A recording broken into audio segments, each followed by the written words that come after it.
Hi, good evening, everyone. How are you? Yes, quickly, comment box में जल्दी सब अपनी अटेंडेंस लगा दो कि ma'am we are here.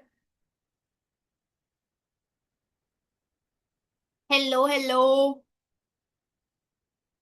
House your studies going on? बढ़िया. अच्छी जा रही है.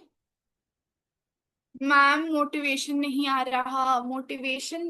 रहा तो फिर मैं कुछ ऐसा बोल जाऊंगी तो गलत हो जाएगा.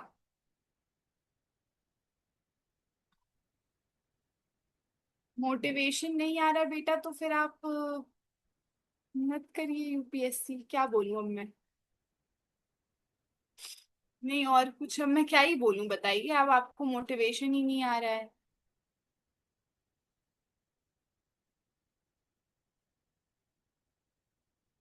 Yes.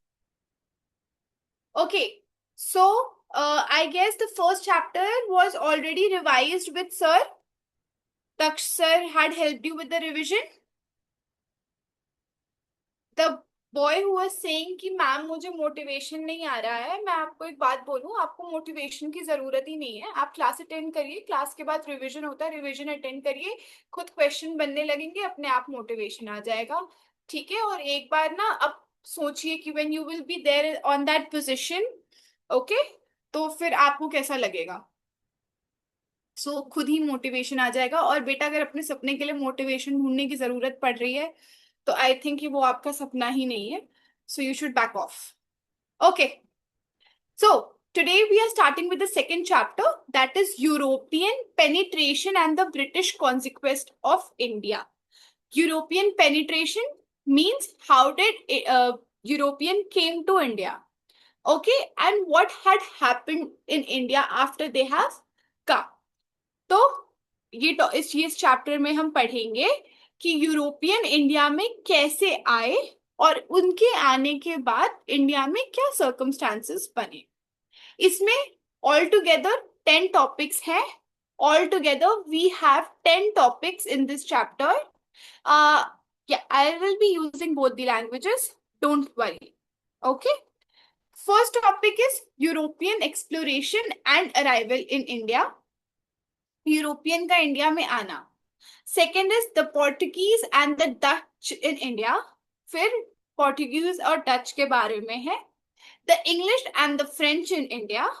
The Carnatic Wars and the British supremacy over the French. Political conditions of India in 18th century, that almost a bit we have been covered in the first chapter. British conquest of Bengal. Expansion of British political powers. Factors responsible for the British success in India. Reason for the failures of Indian powers. Impact and significance of British conquest. Okay. Ma'am, हमें okay, yes, I got a lot of questions on my mail, and we had even received so many questions on the what toll free number of Takshastra about the answer writing. Please try to understand. आप answer तुरंत नहीं लिख सकते हैं. You should have a basic concept एक answer को लिखने के लिए. We are planning something even for the answer writing, so you will be getting it very soon. Please don't start running towards everything. First, please make your base. किसी भी मकान को बनाने के लिए ना उसकी नींव बहुत स्ट्रांग रखनी पड़ती है. तो प्लीज पहले अपनी नींव को स्ट्रांग कर लीजिए. फिर हम एक आंसर राइटिंग का सेशन लेंगे, या तो मैं लूंगी या तक सर लेंगे. आप परेशान मत होइए, उसके बारे में आपको अपडेट कर दिया जाएगा. Okay. So all together there are 10 topics. Okay, please, we will try to cover 5 topics today and 5 topics in the next class. Major 2 lectures, and we will try to finish this chapter. Okay, and 1 lecture, I think sir will take the revision. Okay, understood? So, अब श्री गणेश करा जाए. Okay. So, first, European exploration and arrival in India. अब what is this topic? ये topic बताता है कि Europe के लोग जो है, जैसे कि पोर्टुगीज, जैसे कि डच, स्पेनिश, इंग्लिश, फ्रांस, ये लोग 15 सेंचुरीज, दैट इज 1400s में इंडिया ढूंढने क्यों निकले? Why did they start finding India? कि क्या है ये इंडिया, क्यों आए वो इंडिया? भाई और भी कहीं जा सकते थे, इंडिया में क्यों आए? ठीक है। और वो इंडिया तक कैसे पहुंचे? How did they came? So by the 17th centuries Europeans were eager to find the sea route. क्या हुआ? बहुत पुराने जमाने में इंडिया मतलब हुआ यूं कि 15th सेंचुरी के टाइम पे ये जो यूरोपियंस थे ना, ये सी रूट्स निकालते थे। भाई अब पक्के रोड्स तो थी नहीं, we do not have highways, तो ये सी रूट्स निकालते थे। एयरप्लेन्स नहीं थे, we do not have airports and planes, flights नहीं थी, तो इन्होंने सी रूट, प्लीज पढ़ाई करो, सी रूट्स ढूंढना शुरू करा था। Now why did they came to India? बहुत पुराने जमाने की बात है, समझिएगा। ठीक है। इंडिया में स्पाइसेस जो कि मसाले होते हैं वो पूरी दुनिया में फेमस थे। इंडिया के मसाले जो है वो पूरी दुनिया में फेमस थे। कैसे मसाले? दालचीनी हो गई, काली मिर्च हो गई, पेपर, ओके पेपर हो गया, सिनेमन हो गया, इलायची हो गई, कार्डमम हो गया। तो यूरोप के लोगों को क्या लगा कि ये मसाले जो है इंडिया में तो हमें मिलते ही, मतलब इंडिया से जब आते थे यूरोप में और उन्हें ये चीज बहुत पसंद आई, they started liking the taste of these spices. So they thought that अगर हम ये दिमाग लगाएं, हम ये काम क्यों नहीं करते हैं, कुछ हम खुद जाते हैं इंडिया, वहां से कम दाम में मसाले लेते हैं और यहाँ पे आके उसको दोगुने दाम में बेचते हैं और अमीर हो जाते हैं। पैसा किसको नहीं पसंद है? पैसा किसी को नहीं काटता है। ठीक है। ये उनका एम था। तो लेकिन प्रॉब्लम ये थी कि मसाला यूरोप में बहुत, मतलब आप ये सोचिए कि मतलब मसाला इतना महंगा होता था यूरोप में कि मतलब उनके लिए वो करोड़पति बन जाते। तो फिर उन्होंने क्या करा कि वो खुद इंडिया आ गए मसाले को ढूंढने हुए। उनके लिए मसाला एक लग्जरी थी जो वो इंडिया से ले जाना चाहते थे। क्यों? क्योंकि वो बहुत अमीर बनना चाहते थे। They wanted to have spices as the source of income and getting wealth out of it. Okay. And the second major reason was they wanted कि हम इंडिया में क्रिश्चियनिटी को फैलाएं। मेरी आवाज नहीं आ रही है? आवाज तो बेटा आ रही होगी, इतना तो धीमे मैं बोलती ही नहीं हूँ। ठीक है। हम क्रिश्चियनिटी को फैलाएं इंडिया में, वो चाहते थे कि वो आकर क्रिश्चियनिटी को फैलाएं। ये उनका दूसरा रीजन था। अब पुराने रास्ते से इंडिया तक, जो पुराना रास्ता था जो इंडिया तक जाता था वो जमीन के थ्रू जाता था, लैंड के थ्रू जाता था, जो कि it was very long. Okay, there was a route which used to lead to India, but that route was very long. Okay, so what happened? European thoughts, why not just cancel the route that of the land and start taking the route of the sea, route sorry, route of the sea. Okay, फिर what did they do? उन्होंने पहले India को compass पे locate किया, they located India on the compass and then what did they do? They studied, they matched the stars above. ठीक है। And then according to that उन्होंने उसका direction locate करा और फिर अपने शिप्स को हल्की तेज स्पीड में चलाकर एक बेटर मैपिंग करके वो रूट फॉलो किया। सबसे पहले पोर्टुगीज ने सफर, मतलब a lot of European people started following the route, but the one who won was the Portuguese people. Okay, the Portuguese came to India। अब आप देखिए, हमने यूरोपियन का अराइवल समझ लिया कि क्यों था। अब हम सेकंड टॉपिक पे आ गए। कैसे सेकंड टॉपिक पे आए? कि जब डच भी आ रहे थे, पोर्टुगीज भी आ रहे थे, और कौन कौन आ रहा था? मैंने आपको बताया ना, स्पेन भी आ रहा था, इंग्लैंड भी आ रहा था। These all were coming. So but who won? The Portuguese won. Won. ओ ओ, तो दिख ही नहीं रहा है, wait a minute, let me take some light colour. The Portuguese won the Portuguese had won the race. They came to India first. Okay, now listen. What happened? अब इसको एक नोट्स बना लेंगे हम यहाँ पे फटाफट। इसको नोट्स पॉइंट में कैसे लिखेंगे? इन 15th century,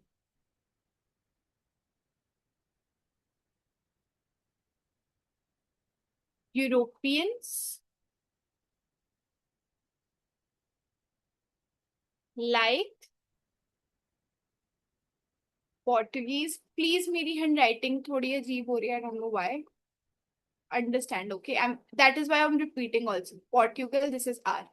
Portugal, Spain, England, and France. They started navigating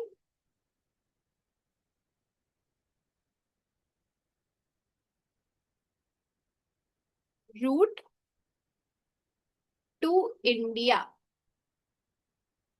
Reason? Spices to export and become rich. Okay? They found the Purana route, which was land, but it was discarded. Why? Because it was very long. So they thought of taking the another route, which was the sea route. In competitions in the race, Portugal won. That's it. उस पूरे एक slide का एक flow chart बना लिया। This is your notes. I have seen notes. मैं first day से बता रही थी कि कहानी मत लिखिएगा, बट मैं जिसके भी नोट्स देखती हूँ सब कहानी लिखते हो। अब तुम लोग को बच्चों की तरह मैं नोट्स भी लिखना सिखाती हूँ, ठीक है? अंडरस्टूड बेटा? डॉक्टर की हैंड राइटिंग है तो ऐसे ही होगी, I can't help. Okay, understood? Next is the Portugal and the Dutch in India. Okay, okay, calm down. Next, Portuguese in India. Now, who won the race? The Portuguese won the race. Who won the race? The Portuguese won the race. One clapping for them. They won the race. Why? Of course. Why not? Okay. The Portuguese and the Dutch was the one to come in India. Okay. The Portuguese sailor Vasco da Gama reached Calcutta first. He reached Calicut first. Who was the sailor who was sailing? The sailor's name was Vasco da Gama. Okay? He reached Calicut, which is known as Kerala nowadays. When did he reach? In 1498. He was the first European who, who could find the way to India. First way to India. Oh my God, my ears are paining. Okay. First way to India through the sea. इसके बाद Portuguese ने India में अपना base बनाना शुरू कर दिया. What happened when Vasco da Gama came to India? He started putting its base. वो India में अपना बेस बनाना शुरू कर दिया, जैसे गोवा, कोचिन, दीव, दमन, ऐसी जगह पे उन्होंने अपना एड बनाना शुरू किया, अपना एक एम्पायर बनाना शुरू करा. उनका main reason was to take the spices from India in a very low rate, but the second reason, the second aim was to spread Christianity also. Okay, but उन्होंने, and for that what did they do?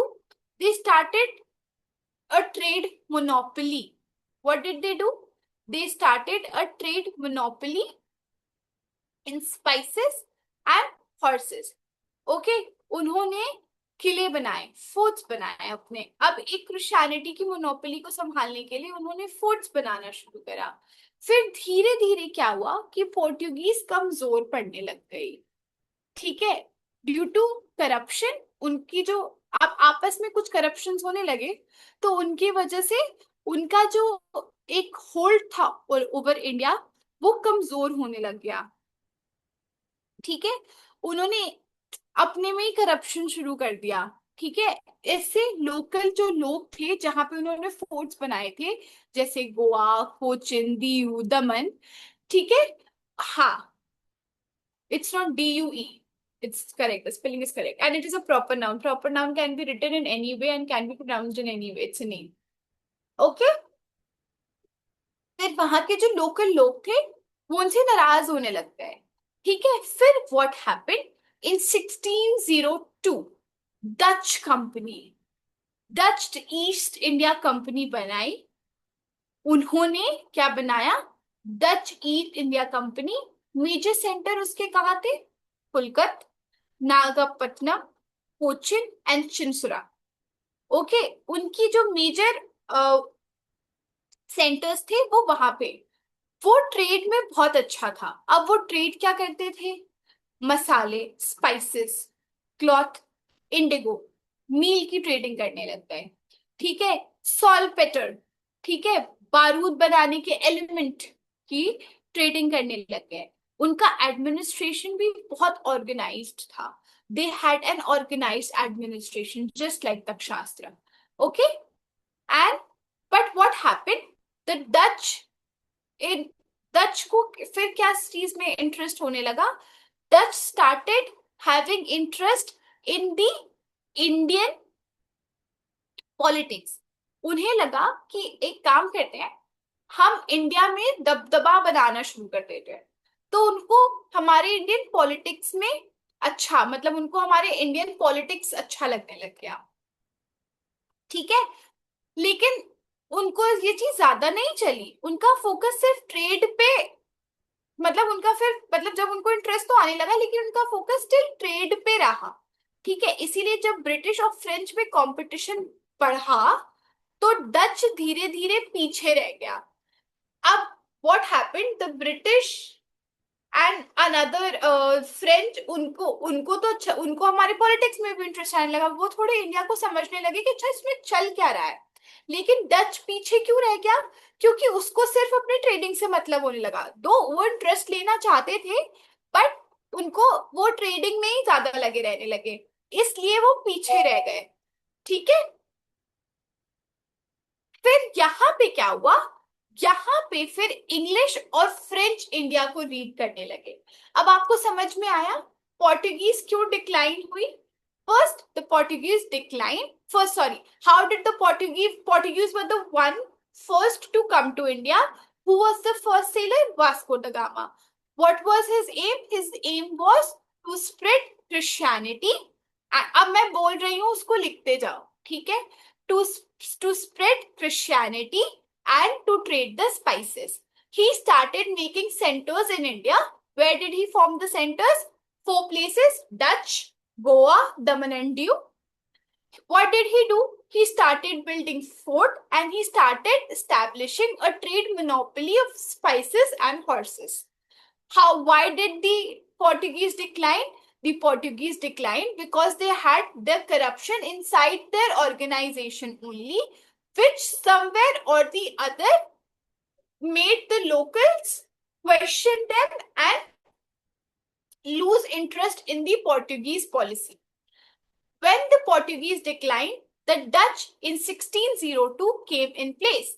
Where was the major center of the Dutch East India Company? Pulkit. Okay. Then again 4 places. Revise the 4 places of the Portuguese: Goa, Daman and Diu and Cochin. Dutch East India Company का कर लेंगे पुलकित, नागपाल, Cochin and Chinsura. Now see, this is GCDD. Okay. PNCC. Okay. Now what happened? Their trading was basically focused on spices, textiles, indigo and saltpeter. This is a material which is used to make bombs. Okay. Why was it leading after the failure of Portuguese? Because it has a very well organized culture in its organization. That is why unka power is strong tha. But why did they decline? Why did they decline? Just give me 1 minute. I'll be back. Just 1 minute.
Very sorry. Okay. Yes. Uh, so why did the Dutch decline? Because उनका interest ज्यादा trade में रह गया. बाकी जो लोग आए उनका इंटरेस्ट उन्होंने दिमाग लगाया. वो थोड़ा इंडियन पॉलिटिक्स में भी इंटरेस्ट लेने लगे. उन्होंने ये सोचा कि how to win over India. Okay. वो इस चीज के लिए वो उसमें भी क्या बोलते हैं इंटरेस्ट लेने लग गए. Wow, we are going great. Third, the English and French in India. In the English in India, English East India Company के बारे में आज अब हम पढ़ेंगे. So, in 1600, English East India Company बनी where? In London. In 1612, उन्होंने सूरत गुजरात में अपनी पहली फैक्ट्री खोली थी. Where was it formed? It was formed in London. ये लिखा नहीं है क्या इसमें? It was found or established, actually that is the better word. Established in London. Okay. And then in 1612 they established their first factory in Surat. With whose permission? Mughals' permission. And who was ruling Mughals at that time? Jahangir sir was ruling. Okay, its major settlement was in Madras, in Bombay, and in Calcutta. Madras was in 1639, Bombay was in 1661, and Calcutta was in 1690. Focused on the trade in textiles, silk, spices, saltpeter, indigos, and opium. Okay, now what were they trading? They were trading textiles, they were trading silk, they were trading spices, they were trading saltpeter, they were trading indigo, and they were trading opium. Gradually, expansion of trade was influenced with East India Company. Okay, now what happened? Now came the French in India, which is known as French East India Company, which was established in 1664. They also first settled in Surat. Now इसको revise करते चलो. English East India Company settled in Surat in 1612, whereas French East India Company settled in Surat in 1668. इनके major settlements कहाँ थे? Pondicherry, Chandranagore, Mahe, Kalikal, and Yaman. Okay, Yaman was one of my professor. Okay, so the major settlement was Yaman. Okay, trade. What were they trading? They were trading textiles, spices, indigo, and other goods. What happened? Sought to expand the influence, but remained behind the British powers and resources.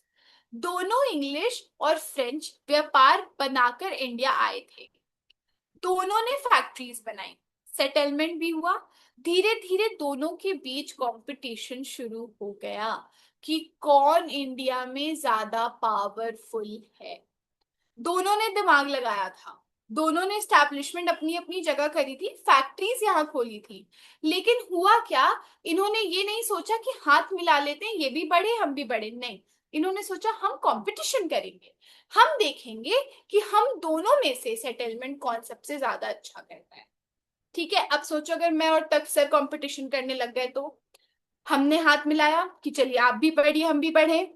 लेकिन अगर हम competition करने लग जाएंगे तो दिक्कत तो जाएगी ना. वैसे ही यहाँ पे दिक्कत हो गई. ओके, अब now I am not making notes. Okay, because we are running short of time. ठीक है, नाउ व्हाट हैपेंड, कंपटीशन हो गया. तो कंपटीशन हुई तो क्या ये बातचीत करेंगे, क्या ये मुंह फुला लेंगे, क्या ये इंस्टाग्राम पे एक दूसरे को ब्लॉक कर देंगे? नहीं, ये तो वॉर्स करेंगे. तो हुआ वॉर, लड़ाई शुरू हो गई. The Carnatic Wars and the British supremacy over the French. What was in Carnatic War? It was series of 3 wars which was fought between English and French in South India for the political and territorial control. Okay? क्योंकि अब इन्हें क्या था कि India में हमें अपना पैर जमाना है. पहला वॉर क्या हुआ था, इसको मैं थोड़ा जूम करूं क्या अगर आप लोग को दिख नहीं रहा हो तो. Is it okay now? First, what happened? Linked to the wars of Australian succession. अब ये फर्स्ट वॉर हुआ किसमें था? The first war was in 1746, between 1746 and 1748. It prevailed for 2 years. ये यूरोप में हो रही थी. With this war was Austrian succession. ये ऑस्ट्रियन सक्सेशन से जुड़ी हुई वॉर थी.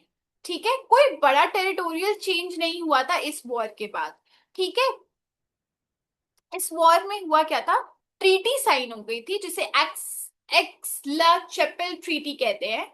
इन 1748 में एक ट्रीटी साइन हो गई थी और वापस सब वैसा ही हो गया था जैसे हो रहा है. अब आप ये देखिए यहाँ पे आप एक ट्रीटी, ये वाली ट्रीटी भी देख सकते हैं जो स्ट्रेट ऑफ हॉर्मस पे हो रही है ईरान और उसमें, कि ये लोग ट्रीटी साइन करने वाले थे लेकिन इन लोगों ने तो नहीं ही करी, क्या ही बोला जाए. ठीक है, लेकिन इन लोगों ने ट्रीटी साइन कर ली थी. ठीक है, अब second Carnatic war was in 1749. It started in 1749 and it was stretched till 1754. It was also linked with Austrian succession. Okay, इसमें क्या था, इसमें थी दो लोगों के बीच में लड़ाई. It was Dupleix and Clive के बीच में ये लड़ाई थी. बट इसका रिजल्ट क्या हुआ, that it gave rise to the British power in India. The third war, what did I told you, the Carnatic War was 3 succession war. पहले वाले में ट्रीटी साइन हुई, एक्सेल चैपल ट्रीटी साइन हो गई थी. Second में क्या हुआ, लड़ाई हुई ड्यूप्लेक्स और क्लीव के बीच में और ब्रिटिश पावर ने सक्सीड कर लिया. थर्ड में क्या हुआ, 7 years वॉर हुई. ठीक है, French power was crushed in India. Treaty of Paris was signed in 1763. French lost all its territory except what, Pondicherry. Okay, understood? Why British prevailed over French? Because the British has a strong navy. Why did British succeeded 2 fights? First, because it has a strong navy and control over the sea. It has a better financial resources and it had support from Britain. Efficient military organisation थी। उनकी military was, अब इनके पास resources थे तो भाई वो पैसे देते थे अपनी आर्मी को। They had discipline in their army. अब भाई आपको किसी काम के लिए पैसे मिलेंगे तो आप अच्छे से वो काम करोगे, इसलिए उनकी आर्मी अच्छे से काम कर रही थी। उनके में अच्छा एबल लीडरशिप थी। क्लीव, स्ट्रिंगर, लॉरेंस एंड बास्कोनोवन, ये these were very good leaders which were leading the army very properly. इसमें क्या हुआ, सबसे बड़ी चीज क्या हो गई, इनके पास सपोर्ट था कुछ इंडियन रूलर्स का। Due to diplomacy and alliance, इन्होंने क्या किया था, इंडिया में दिमाग लगाया, इन्होंने इंडियन रूलर्स के साथ हैंडशेक कर लिया। ठीक है। अब हुआ क्या, डिक्लाइन हो गया फ्रेंच का एंड फ्रॉम, अब फ्रेंच का डिक्लाइन हो गया और वो अपने अपने घर चले गए। British east India company had clearly policy and long term vision. वो भाई अपने बहुत क्लियर पॉलिटी से दिमाग से आए थे कि उन्हें करना क्या है, और उस हिसाब से उन्होंने उस वॉर के बाद वो चीज करी। ठीक है। तो कार्नेटिक वॉर्स जो थे वो 3 वॉर्स में थे। पहला वॉर था the first Carnatic war which was link between an Austrian succession. इसमें ज्यादा कोई मेजर चेंज नहीं हुआ था, इसमें एक ट्रीटी साइन हो गई थी in 1748 which was Aix Chapelle treaty. Second में फिर क्या हुआ, second war was also Austrian succession war, जिसमें ड्यूप्लेक्स और ऑलिव के बीच में लड़ाई हुई थी, बट यहाँ पे ब्रिटिश पावर जीत गई थी, लेकिन फ्रेंच पे अभी भी उतना इम्पैक्ट नहीं आया था। थर्ड में क्या हुआ, इट वॉज 7 ईयर वॉर्स। इसमें जो फ्रेंच की पावर बहुत प्रॉपरली क्रश्ड कर दी गई और ट्रीटी ऑफ पेरिस साइन हुआ और फ्रांस ने अपने सारे टेरिटरीज लॉस कर दिया, leaving Pondicherry. Last but not the least, let's start the political condition of India. अब हमें समझ में आ गया था कि why did Mughal disappeared in India. क्यों मुगल डिसअपियर हो गए, मुगल इसलिए डिसअपियर हो गए थे because after the death of Aurangzeb in 1707 all the successors which came were very weak. फैक्चराइजेशन होने लगा, रैशनलाइजेशन होने लगा, अपने रीजन्स बनने लगे। ठीक है। उनके कंट्रोल जो उनके प्रोविंसेस पे थे वो लॉस्ट होने लगे, और due to bad income resources military उनकी वीक होने लग गई थी। राइज ऑफ रीजनल स्टेट हुआ, emergence of powerful regional states develop होने लग गए थे और उनकी इंडिपेंडेंस बनने लग गई थी, जैसे कि Bengal, Awadh, Hyderabad, Maratha, Mysore and Sikh. Fragmentation and policy disunity होने लगा। No single power was strong enough to unify in India. हुआ क्या कि सब अपने अपने अलग पावर्स में रहने लग गए, कोई ये नहीं सोच रहा था कि एकजुट में रह के इंडिया के वो बचाते हैं, सब अपने अपने में ही लगे हुए थे। कांस्टेंट राइवलरी होने लगी स्टेट्स के बीच में, जो स्टेट्स बने उनके बीच में। ठीक है। और फिर हुआ क्या, जब ये राइवलरी होने लगी और इस राइवलरी के बीच में स्टेट ने करा क्या, अपनी लड़ाई के बीच में उन्होंने यूरोपियंस को उस अफेयर में बोलते ना उन्हें, वो कर लिया, उन्हें अपने अफेयर में बुलाने लग गए, तो उन्होंने उस चीज का बहुत फायदा उठाया। ठीक है। जनरल फीचर क्या हुआ था, डिसेंट्रलाइज्ड पॉलिसी हो गई थी, जमींदार का राइज हो गया था, लोकल क्राफ्टमैन चीफमैन का नहीं हुआ, मिलिट्री चीफ को ज्यादा पावर मिल गई थी। पीपल, मतलब हैवी टैक्सेशन, मतलब लोग, मुगल एम्पायर में, मुगल के राज में लोग खुश ही नहीं थे, कोई चीज सही से चल ही नहीं रही थी, प्लस यूरोपियन इंटरफेरेंस होने लग गया था। तो हुआ क्या था, इन शॉर्ट 18th सेंचुरी में इंडिया की पॉलिटिकल फ्रेगमेंटेशन को यूरोपियंस ने बहुत तमीज से यूज करना शुरू करा। वो समझ गए कि ये तो आपस में ही लड़ने को तैयार है। अब एक घर में जब 4 लोग खुद ही एक दूसरे के दुश्मन बने फिरे हैं, तो कोई भी नेबर कंट्री आके तो वो आराम से रूल करने लगेगी। यही हुआ इसमें, जो कि पॉलिटिकल कंडीशन थी उस वक्त इंडिया की, जो हम पहले भी पढ़ते हुए आए हैं। तो अब आपको समझ में आ गया कि इस पूरे चैप्टर में क्या है। अब मैं क्विकली से एक बार इसको सम अप कर देती हूँ। हुआ यूं, क्यों इंडिया में ब्रिटिश ईस्ट इंडिया मतलब ब्रिटिश आए, क्योंकि उन्होंने हमारे स्पाइसेस टेस्ट करे थे, उन्हें हमारे स्पाइसेस बहुत अच्छे लगे, और उन्होंने ये देखा कि जो हमारे स्पाइसेस जब उनके कंट्री में जा रहे थे तो वो बहुत पैसों से बिक रहे थे, बहुत पैसों से बिक रहे थे। तो उन्होंने ये सोचा कि एक काम करते हैं, हम चले जाते हैं इंडिया, वहां से स्पाइसेस लेके आते हैं और इसको हम बहुत पैसों में बेच देते हैं। ठीक है। बहुत सारे फ्रेंच लोग इंडिया की तरफ आने लगे। उन्होंने बहुत रूट्स को देखा, दो रूट समझ में आए, लैंड और सी। जब लैंड रूट को देखा गया, जो कि बहुत पुराना रूट था लेकिन वो बहुत लंबा था, तो उन्होंने लैंड को छोड़कर उन्होंने सी रूट को प्रेफर किया।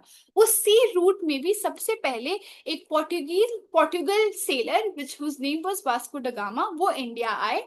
उन्होंने कई जगह पे अपना राज्य, मतलब अपना वो बनाया। और फिर उन्होंने, मतलब ये लोग धीरे धीरे आने लगे।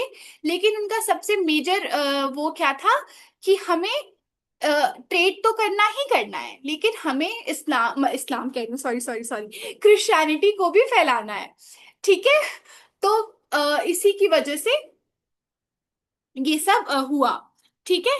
लेकिन धीरे धीरे आप हमने देखा कि वो आए, लेकिन पोर्टुगीज का किसी रीजन से डिक्लाइन हो गया, फिर डच आए, डच का डिक्लाइन हो गया, डच के बाद ब्रिटिश आए और पोर्टुगीज आए, ब्रिटिश आए और फ्रेंच आए।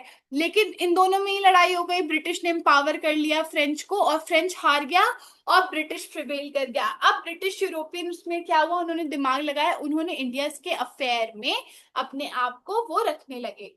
ठीक है। अब आगे क्या हुआ, आगे की कहानी के लिए बने रहे मेरे साथ। नेक्स्ट क्लास में हम देखेंगे कि इसमें क्या हुआ। तब तक आपको ये नोट मिल जाएगा। प्लीज इन नोट्स को रिवाइज करके आए। मैं मिलती हूँ आपसे कल की क्लास में। ठीक है। Okay. Bye bye, I will see you tomorrow.